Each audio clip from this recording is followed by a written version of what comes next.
Good morning, everyone. My name is Donna Lozito, and I am an animal communicator and a classical homeopath. And this morning, we're going to have a little conversation with Dr. Linda Bender, who is a doctor of veterinary medicine. And we're going to ask her a little bit about her journey into becoming a vet and also how she has evolved into a holistic, more spiritual approach in her life and in her work.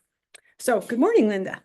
Good morning. Thank you, Donna. It's always good to chat with you. Yes, it's always interesting and lovely. I wonder, Linda, if you can explain to us a little bit about your journey into, first of all, conventional veterinary medicine, and then how you actually proceeded through to become a more holistic spiritual entity. Yeah.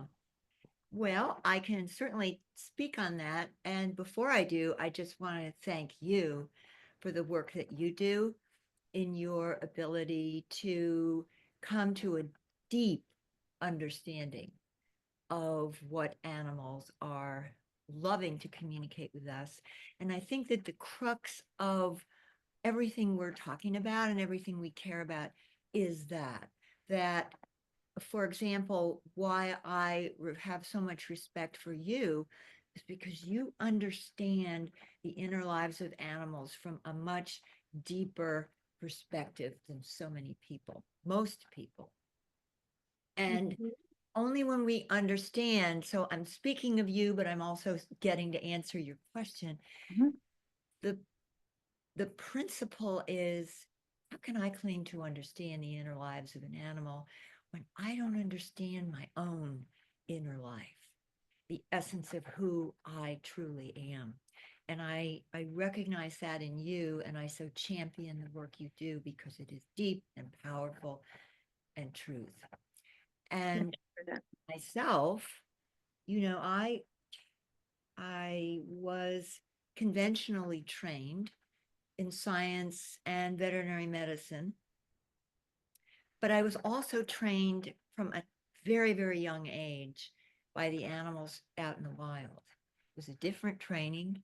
They imprinted me because I uh, was struggling with abandonment from inside with the humans. I didn't feel the love. My father, I certainly did, but my mother was very distant. And so I was almost trained out in the wild. I really, truly was. And that training was that there is much more going on in this world than our cultural conditioning teaches us. Most people, most vets, most programs in science, we're all conditioned by that, by our culture. So there's this whole part that's missing. So I feel that I had the best of both worlds early on. I learned from the animals and I learned traditionally, conventionally through science. And I've actually never felt a conflict in that knowledge.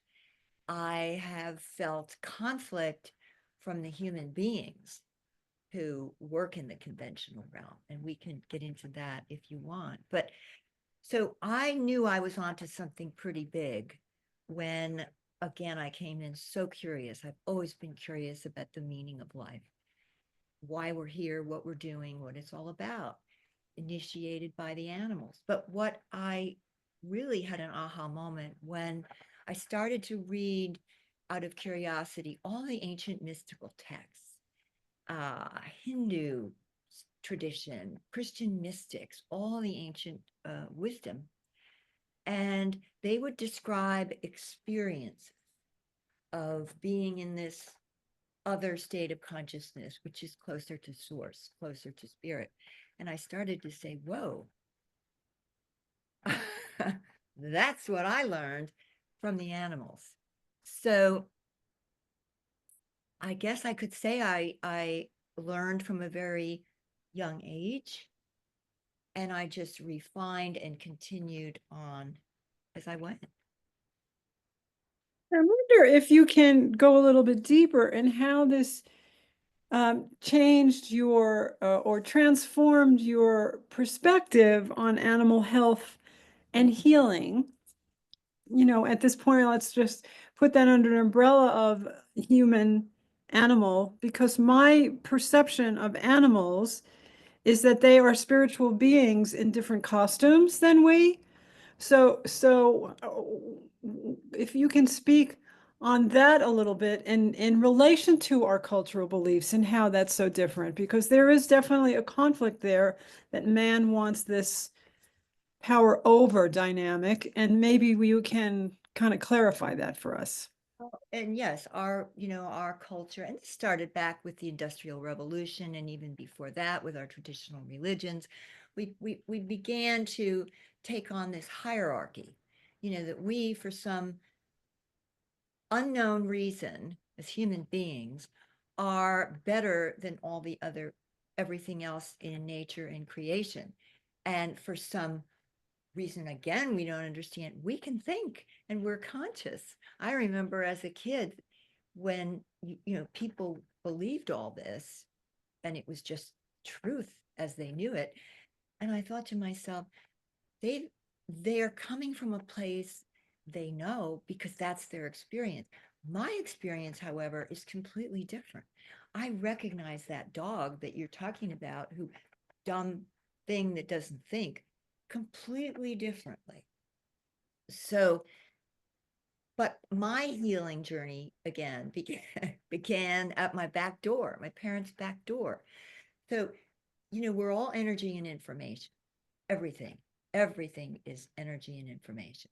And when you are at a consciousness level where you're understanding the oneness of all beings, animals respond differently. Healing becomes different. And, there's this energetic connection is very much involved in healing. Now, is that taught in vet school? No. But I love vets. Vets are really good, kind people, and they go into veterinary medicine for the right reasons. And I think we go through the veterinary machine coming out very different than when we go in, and healing becomes all this stuff that we've learned, and even more so now, because even more than when I was in vet school, we're more dependent on technology. And well, I don't even trust my own intuition. I've got to check it with this scan or this whatever test, which saddens me, because first of all, you've got physical healing, emotional healing, psychological healing. There's a story, a very quick story I'll tell you, of a distemper dog way back when I was first starting vet school. And this dog, I was told, well, we need to put this dog to sleep. He was really doing poorly, but he was a stray that somebody brought to the clinic, and he was a mess. He had broken bones, he was emaciated, he was a street dog, kicked, abused. And there was something in that dog when he looked at me with those eyes that said, heal me. It wasn't words, it was just a heart, compassion, connection. And I thought, okay, I'm going to take this on. I'm going to try everything I can conventionally, use all the medicines we can come up with to try to rescue and save this little dog. And I sat with him every day, did everything I could, and he started to rally. And oh, I was joy filled. And but inevitably he went downhill, and he did pass away, actually in my arms. But I learned a massive lesson at that with that animal about the difference between curing and healing.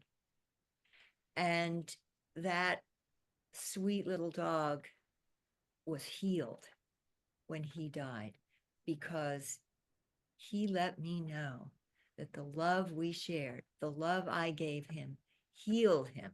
His body wasn't cured, but he was a healed soul when he left this world.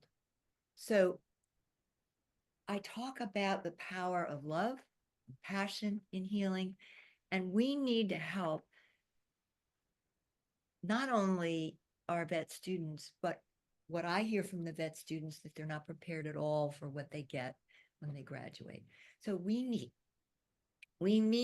to deepen our understanding of what healing is. And when let's revisit that phrase, that what the veterinarians coming out of school are feeling is that they are not prepared. Maybe you can speak a little bit on that, on what that experience could be for them and how can they move through that. And then we'll come back to the lessons of the dog that. Well, one of the reasons that I felt so eager to help people, I never wanted to get involved with helping humans. It was always for me, I'm more comfortable with animals. I get along better with animals. Humans can be problematic, as we all know. But I learned through a few experiences, we don't have time to go into that, but that if I want to do the good work for animals, I need to help humans. And so I started, I wrote my book, I started giving workshops. I've been teaching animal professionals, animal lovers for a lot of years. And they're all hurting and they're all wanting to be stronger. And so I don't know how this is to be done. One thing I'm comfortable with saying as I get older and more wise is I don't have all the answers. I don't know how we can integrate this stuff into vet schools. I mean, it's hard. Veterinary medicine is a whole lot more difficult to get through than human medicine. Remember, human medicine is one species. We do a whole bunch of species. Mhm. So how do we incorporate what I believe is primal? And that is our spiritual journey. Because without it, we can fall apart in this world. You know the old parable of when you build a house on sand, when the storm comes, it falls apart.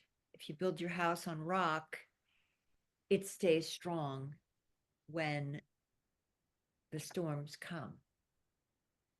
What I'm seeing, and I've talked to some recent graduate vet students, they're not prepared for the storms that come when they're out in practice. So, what do we do?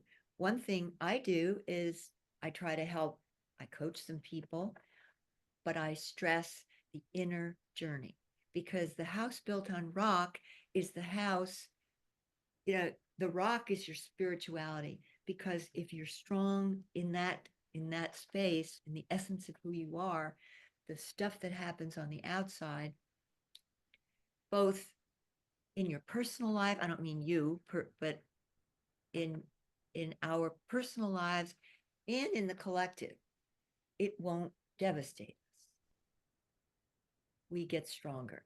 And this website that we're putting together is something that I hold very dear to my heart because it's a way to help people figure out who they are and work from that place.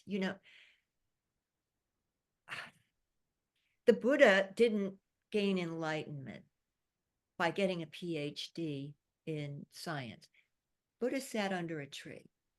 So it's not difficult. We go to our inner world and work from there. But it's for me, and I don't, no matter what you do, whether you're a vet, you're an animal communicator, work with animals in a shelter, or whether you're out working at a bank, we need to have a grounding, a place where we understand that we are part of the essence of all that is. Think of the word animal. The root word for animal is anima. It means soul. We are all souls, but in this culture, we've forgotten. So our main job is to remember who we are. And for me personally, listening to a bird sing will journey me to a place of source. that's beyond this 3D world. And just quickly to get back to before we close, this example of this dog, because I mentioned we were going to bring us back to that story, and how you learned the difference between healing and curing. And I just want to make a comment in that the physical journey and the emotional journey and the spiritual journey are one, and the animals are already there. Yes. And we, as a culture, have missed that piece. Yes, So, absolutely. and I And I, think they're missing that in the schools as well. yeah, and it's a difficult thing to integrate. And I'll just throw this in, but there's a program here where I live that is helping young people who are interested in veterinary medicine learn about it. And I was invited to teach there, and I did. And it was to incorporate some of the things we're talking about. Let's get closer to our animals. What are the animals teaching us about how they live? They live in the present moment. That's the thing that we've forgotten too in our culture. We're in the past or the future. I mean, we all know it, but how do we live in the present moment? And that's what these animals are teaching us.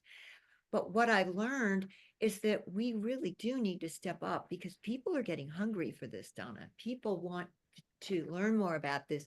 My kids, and these were high school students, you always hear high school students, oh, you have to give them, they have no attention, they have this, you have to have photos, you have to give them visuals. No, I take them to the heart, and they're loving it. They're craving it. Not only that, the people who run a program, a wellness program, they're just starting for the teachers. They asked me to do that to help them. So people are craving something more. People are wanting something more, and we can do it. But we have to remember everything happens in the present moment. And if we can get people to understand that, stop thinking. I know that sounds really hard, and it's hard in our culture, but we can do it. We can do it.